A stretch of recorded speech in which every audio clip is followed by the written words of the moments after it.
안녕하십니까, 신영 선생님입니다. 자, 오늘 선생님 뭘 들고 나왔느냐? EBS 교재, 본교재 3권. 아우 무거워. 선생님 팔뚝 봐. 좀 얇잖아. 화면으로 봐서 그렇지 선생님 실제로 보면 어깨도 떡 벌어지고. 제자들이 뭘 많이 물어보냐면은 EBS 본교재 학교에서 다 사라고 그랬는데 이거 3개 다 풀어야 되나요? 어떤 교재는 열심히 봐야 되고 어떤 교재는 안 봐도 되는 거예요? 이런 질문들을 굉장히 많이 해. 그래서 오늘은 이 EBS 교재를 어떻게 봐야 하는 것인지, 어떻게 활용을 하면 여러분들이 그래도 내가 EBS는 제대로 보고 시험장에 가는구나 라고 생각이 들 수 있을 것인지, 그거에 대해서 선생님이 하나하나 교재 한 권 한 권을 살펴보면서 자세히 설명해 주도록 할게요. 자, 일단 책이 3권인데 두께를 좀 보여줄게요. 두께가 어마어마합니다. 한 페이지 수를 선생님이랑 한번 보자. 답안지 빼고 화법과 장문이 304페이지, 독서가 288페이지, 그리고 문학이 답안지 빼고 320페이지, 답안지까지 합치면 1200페이지가량 되는데 어떻게 하면 효율적으로 볼 수 있는지 선생님이랑 같이 한번 볼게요. 일단 화법과 장문부터 한번 볼게요. 이 화법과 장문 교재는 굳이 다 풀어야 되는 것이냐? 시간 없는 친구들은 안 풀어도 됩니다. 왜냐? 선생님 한번 볼게요. 봐봐. 딱 넘겨보니까 이제 앞에 이런저런. 광주여자대학교에 이쁜 학생들이 많이 다니네요. 이쁩니다.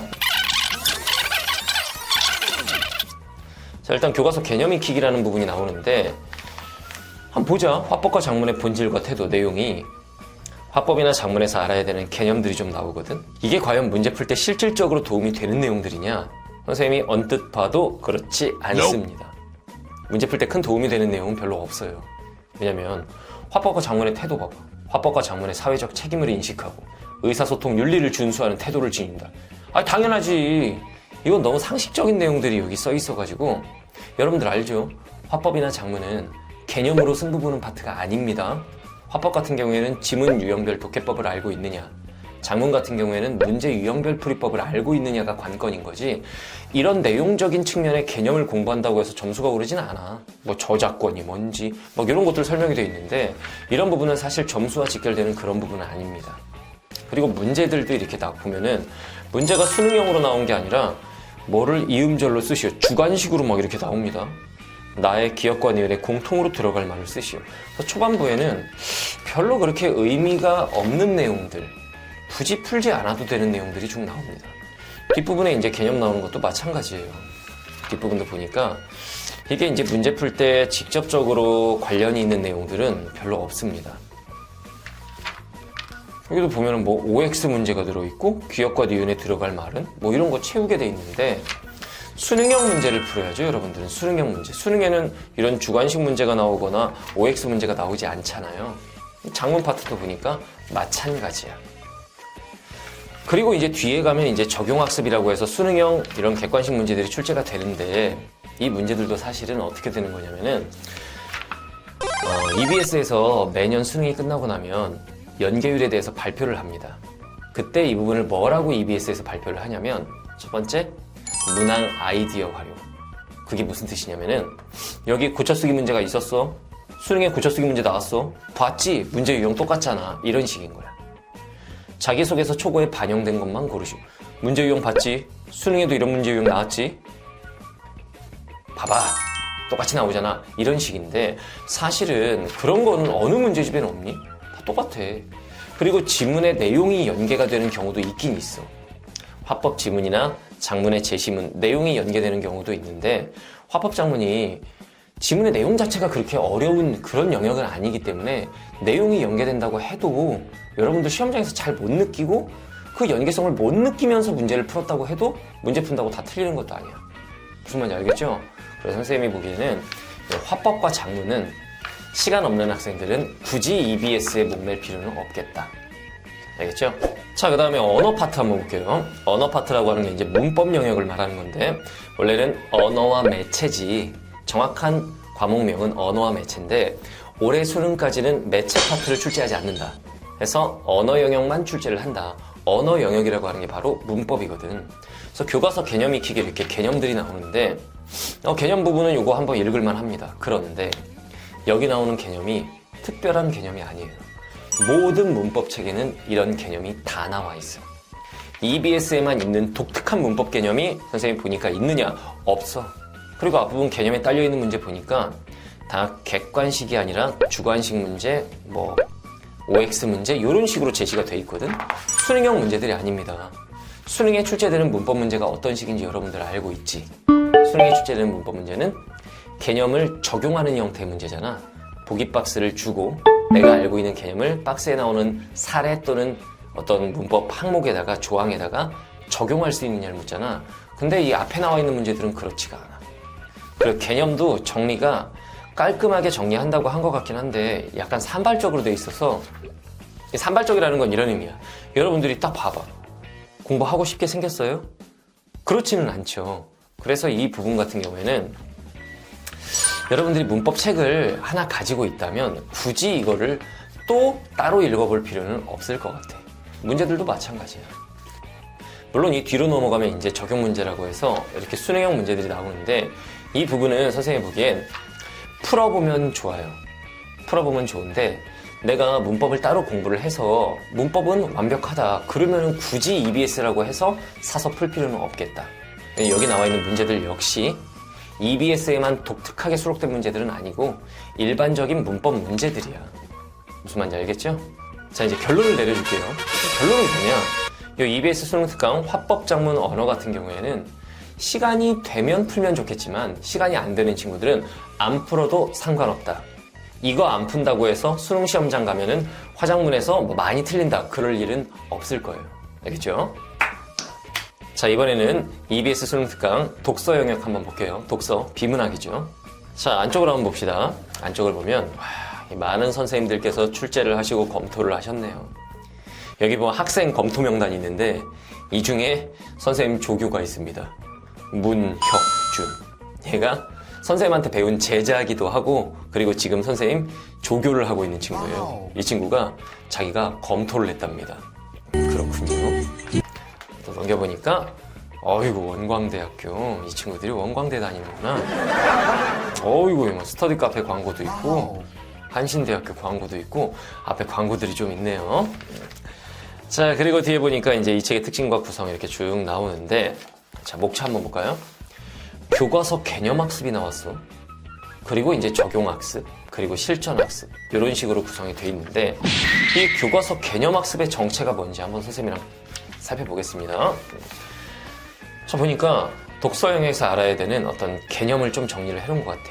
좋은 글을 선택하는 방법, 독서를 통해 이루어지는 사고 과정, 주제 통합적 읽기의 방법. 선생님 이런 거 읽으면 비문학 독해 잘하게 되나요? Never. 절대로 그렇지 않아. 그러니까 이 부분은 시간이 돼도 읽지 마. 이거 읽는다고 해서 갑자기 내가 비문학 독해 실력이 좋아지거나 하진 않습니다.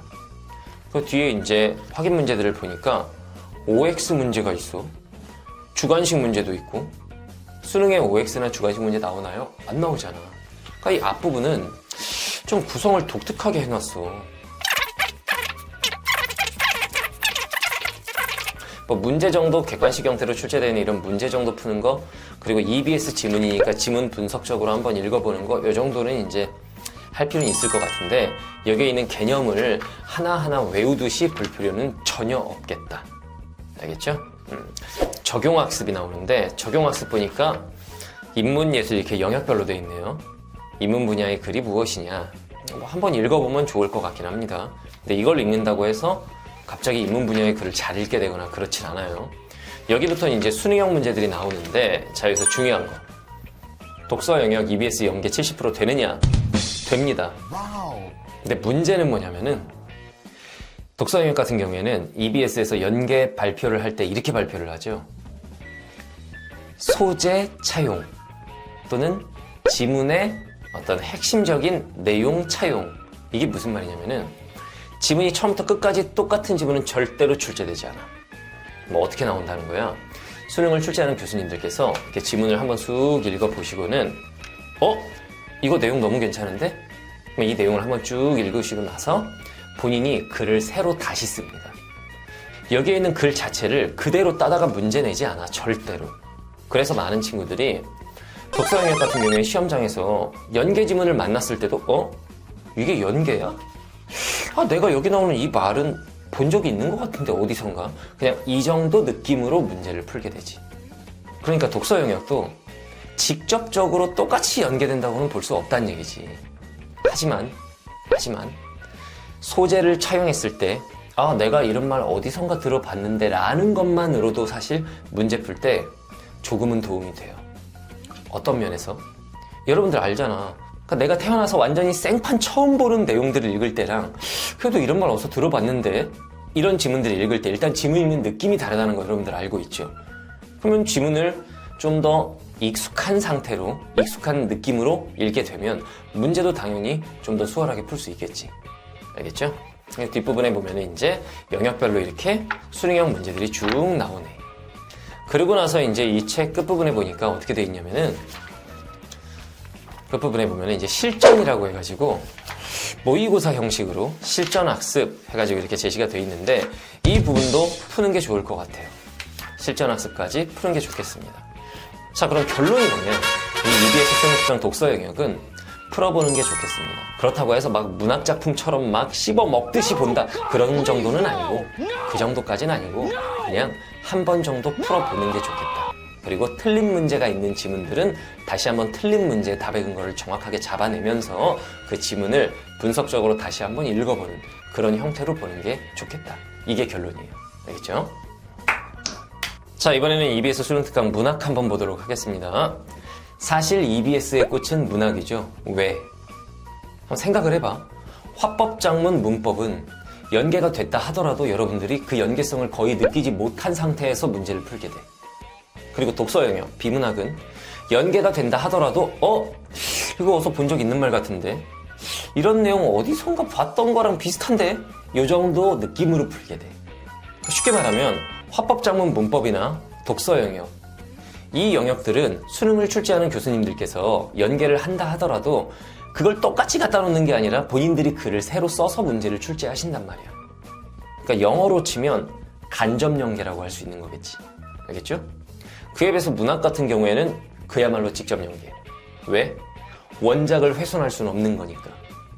예를 들면 김소월의 진달래꽃이 실려있다 치자. 그럼 그거를 EBS 연계를 해서 수능을 출제를 할 거야.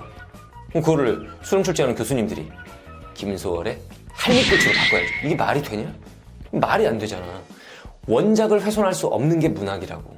그래서 문학 같은 경우에는 지문이 그대로 실리거나 아니면은 그 동일 작품의 다른 부분이 실리거나 이런 식이기 때문에 문학은 씹어 먹을 정도로 완전히 갈아 마셔버려야 된다. 알겠죠? 그래서 EBS 공부의 핵심은 바로 문학이라는 거야. 참, 문학교재도 안쪽을 한번 들여다볼게요. 어이구 이쁘다. 숙명여자대학교, 백석대학교, 대원대학교, 경복대학교. 선생님 경복대학교 나오는데 한국성서대학교. 보통 여기 광고를 낸 학교를 보면 서울대나 연고대는 없네요. 그죠? 자, 문학 안쪽 보니까 이 책의 특징과 구성 이런 것들이 나오고, 자, 목차를 한번 볼게요. 목차를 보면 그 책이 어떤 구성으로 되어 있는지를 알 수가 있죠. 그러니까 올해 수능 특강의 특징이 이런 거네. 교과서 개념학습이라고 해서 개념 쪽을 좀 많이 보강을 해놨네. 그러고 나서 적용학습, 실전학습 이렇게 진행이 되네요. 그죠? 자, 교과서 개념학습 한번 볼까요? 선생님이 화법작문은 개념이 그렇게 중요하지 않다. 문법은 개념이 굉장히 중요하고 독서 영역도 수특에 실려있는 개념 부분 굳이 그렇게 읽어볼 필요는 없겠다라고 했죠. 근데 문학은 좀 달라. 문학 같은 경우에는 문법처럼 개념이 굉장히 중요한 파트이기 때문에 여기 나와 있는 개념도 읽어보는 게 좋겠습니다. 쭉 읽어보시고 그 다음에 문제들이 나오는데 여기 문제도 객관식도 있고 빵꾸 때우기도 있고 뭐 OX 퀴즈도 있고 막 이런 식이네요. 그러니까 여기 있는 문제들은 그냥 이 작품에 대한 어떤 확인학습 정도? 그 정도의 의미를 두고 한번 풀어보면 되겠네. 수능형 문제들은 아니네요. 그죠? 그 다음에 이제 소설에도 개념 쭉 간단하게 나오고 그 다음에 그냥 뭐 괄호 채우기 문제 그리고 수능형 문제 이런 게 이제 혼합돼 있네. 그래서 앞부분은 어떻게 하면 되냐면 개념 한번 읽어보고 그 다음에 작품 읽고 나서 작품에 대한 확인학습 차원에서 문제를 한번 풀어본다 정도. 알겠죠? 자, 그 다음에 쭉 넘겨보니까 이제 적용학습이 나오는데 여기 이제 수능형 문제들이 실려 있고 그리고 이제 작품들이 굉장히 많이 실려 있는데 영역별로 구성이 되어 있습니다. 뭐 고전시가 현대시, 고전소설, 현대소설 이런 식으로. 이 부분은 반드시 심혈을 기울여서 풀어야 돼. 그러면 이 부분은 3회독, 5회독 해야 되나요? 시간이 되면은 그렇게 하는 게 좋겠죠. 그런데 중요한 건 작품은 같은 작품이 출제가 된다 하더라도 문제가 똑같이 나오는 건 아니에요. 무슨 말인지 알겠죠? 그래서 이런 경우에는 어떻게 공부를 하는 게 좋으냐면 일단 여러분들 학교에서 EBS를 한 번을 할 거야. 자, 여러분들 중간고사, 기말고사도 다 EBS가 시험 범위일 거라고. 그러면 학교에서 한 번 배웠지. 그리고 이제 인강을 통해서 또 한 번 수업을 듣는 거야. 그러면 학교에서 본교재로 한 번 했지? 그 다음 두 번째, 인강으로 각 선생님들 이제 EBS 수업들이 있잖아. 인강으로 또 한 번 공부를 했지. 그리고 더 욕심나는 친구들은 EBS 변형 문제집. 선생님, 변형 문제집이 어디 있나요? 신영규한테 있습니다. 선생님, EBS 분석의 신 변형 문제집 전부 다 수능형 문제들로 출제를 해놨어. 그것도 전 작품 다. 그럼 변형 문제집을 통해서 한 번 더 공부를 하면 3번을 공부를 하게 되지.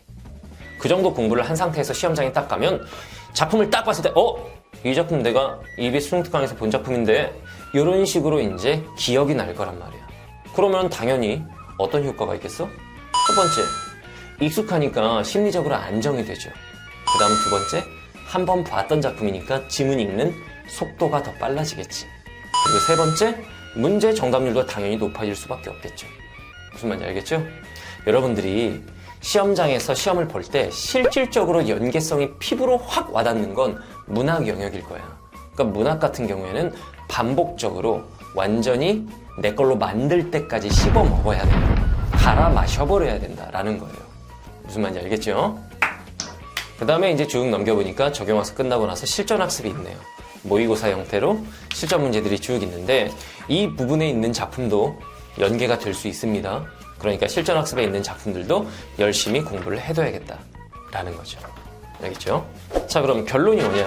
EBS 수능특강 문학 같은 경우에는 반복적으로 여러 번 봐서 완전히 내 걸로 만들어야 된다.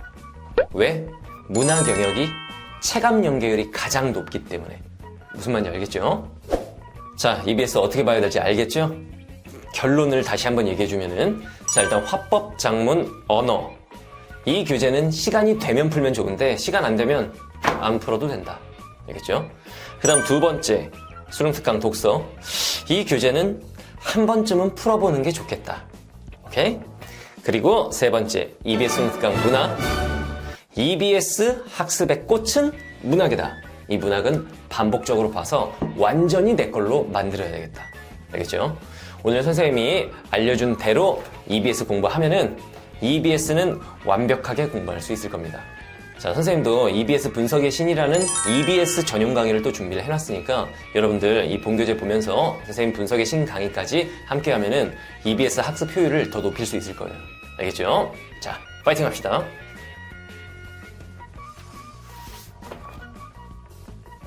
오케이, 끝.